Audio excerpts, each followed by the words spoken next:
We go on over to Japan, and there was an announcement of the formation of United Japan Pro Wrestling. These are 9 companies that are all getting together. New Japan, All Japan, Noah, DDT, Stardom, Tokyo Joshi Pro, Gambar, Big Japan, and Dragon Gate, all coming together with this from the announcement. Without an industry-wide group of professional wrestling in Japan, the unprecedented crisis of the COVID-19 pandemic made it all the more clear that there was a need to consolidate and express accurate information and best operating practices between promotions, as well as to communicate effectively with national and municipal governments. In a bid to better anticipate and adapt to societal changes in the future, 9 Japanese promotions at the forefront of pro wrestling in the country will be part of a collective industry group.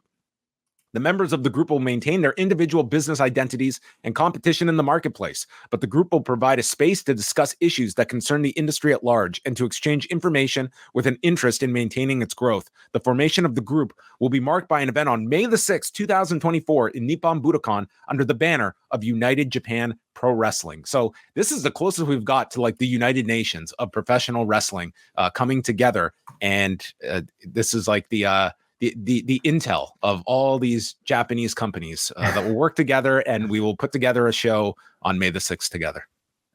I love the idea. I love the fact that it's happening. I mean, it sounds like it's happening sort of out of a necessity, as the industry in Japan is still somewhat recovering, due to the devastation of the pandemic. I also wonder how much this is kind of being spurred on by the growing strength of the North American promotions. I mean, WWE as always has been a global leader, but now with AEW taking up so much of, the international wrestling audience's attention, is there more pressure for Japanese promotions, New Japan included, to band together to provide a united power? I hate to maybe use such political terms, but it's a great point that I didn't give a whole lot of thought to. But when you see over the past month, when you have names like Okada and Julia being rumored of interest, like I'm certain that there is something to that as well. Of like at the end of the day, like Cyber Agent owns Noah and DDT, and you have Bushi Road as well as behind New Japan. It's not like these are just like mom and pop groups that are just strict. Like, granted, this is not the size of an Endeavor, a TKO, for instance, but you have to imagine that's on their radar. Of, are we slowly becoming a feeder system where even an Okada is not even someone that is like this was always in Japan.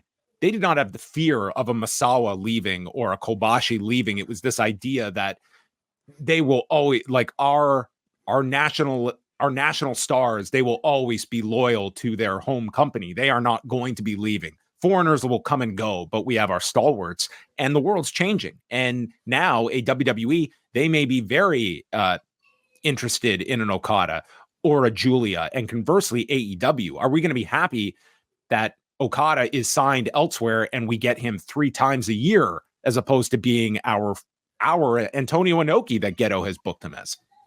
What do you think this does to perhaps, maybe at this point, colder discussions of, and WWE wanting to get into the Japanese wrestling scene?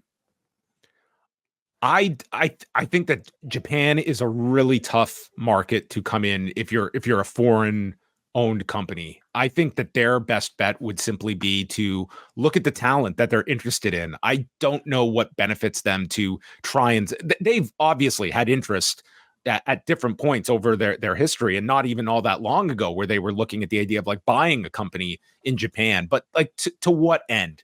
Like was NXT UK that successful of an endeavor, and what money was put into that? Like NXT Europe just remains this idea that at some point I'm sure they will address. But I mean, we've gone now an entire year. There's not going to be any NXT Europe in 2023. Remains to be seen in 2024. But I don't know if that would be my interest, is like creating these.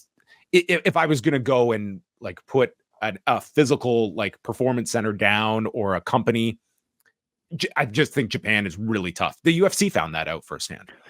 Could, for this show that they're about to put on, could we see maybe the formation of any sort of like singular championship, maybe similar to like what the NWA was? More titles. I don't know. I feel like it remains to be seen what this will be. Are these really going to be dream matches, or is this going to be sort of like our celebratory like tags, or each company sends in a match? And Like, how well will they play along? You know, like there's no doubt still New Japan is the top dog in all of this. But politically, I imagine like anytime you're trying to book, you know, between promotions and having one person go over the other, it still represents a very tricky situation. So and we might not even get into promotional on this show. Like it might be like, Gunbar wants their 10 minutes.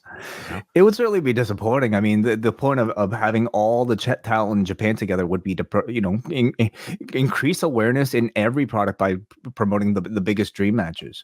So, we'll see what the show is when it comes.